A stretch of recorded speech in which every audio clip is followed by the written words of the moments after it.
Assalamualaikum warahmatullahi wabarakatuh. Yang terhormat dosen pengampu mata kuliah Pendidikan Anti Korupsi Ibu Okta Faktiatus Solihah SHMH. Sebelumnya perkenalkan, nama saya Rahma Fitriani. Di sini saya berperan sebagai moderator serta teman-teman saya, yaitu yang pertama ada Fitriani Rahmatika, yang kedua Nurul Inayatus Solihah, yang ketiga ada Putri Azhara, dan yang keempat ada Zian Zahra Nabila. Pada kesempatan kali ini kami akan mempresentasikan hasil dari diskusi kelompok kami mengenai materi dampak masif korupsi terhadap ekonomi. Yang pertama yaitu dampak ekonomi. Korupsi memiliki berbagai efek penghancuran yang hebat terhadap berbagai sisi kehidupan bangsa dan negara, khususnya dalam sisi ekonomi sebagai pendorong utama kesejahteraan masyarakat. Mauro menerangkan hubungan antara korupsi dan ekonomi. Menurutnya, korupsi memiliki korelasi negatif dengan tingkat investasi, pertumbuhan ekonomi, dan dengan pengeluaran pemerintah untuk program sosial dan kesejahteraan.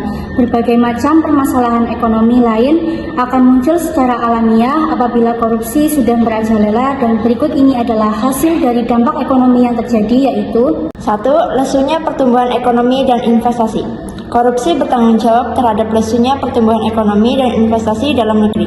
Korupsi juga mempersulit pembangunan ekonomi dengan membuat distorsi dan tidak efisienan yang tinggi. Dalam sektor privat, korupsi meningkatkan ongkos niaga karena kerugian dari pembayaran ilegal, ongkos manajemen dalam negosiasi dengan pejabat korup, dan resiko pembatalan perjanjian atau karena penyelidikan.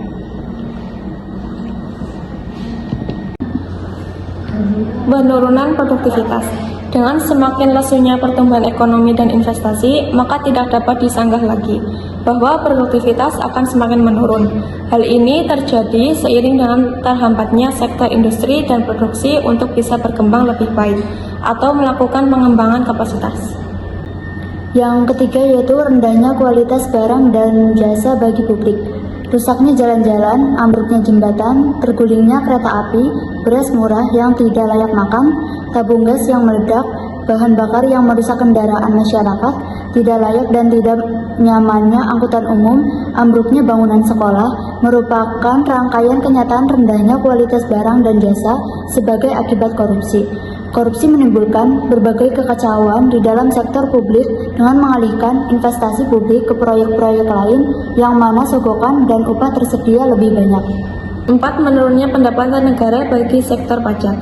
Pajak sangat penting bagi kelangsungan pembangunan negara dan kesejahteraan masyarakat. Kondisi penurunan pendapatan dari sektor pajak diperparah dengan kenyataan bahwa banyak sekali pegawai dan pejabat pajak yang bermain untuk mendapatkan keuntungan pribadi dan memperkaya diri sendiri. Selanjutnya, meningkatkan hutang negara. Korupsi yang terjadi di Indonesia akan meningkatkan hutang luar negeri yang semakin besar. Apabila hutang digunakan untuk menutup defisit yang terjadi, hal ini akan semakin memperburuk keadaan. Kita tidak akan membayangkan ke depannya apa yang terjadi apabila hutang negara yang sekian membengkak ini digunakan untuk sesuatu yang sama sekali tidak produktif dan dikorupsi secara besar-besaran.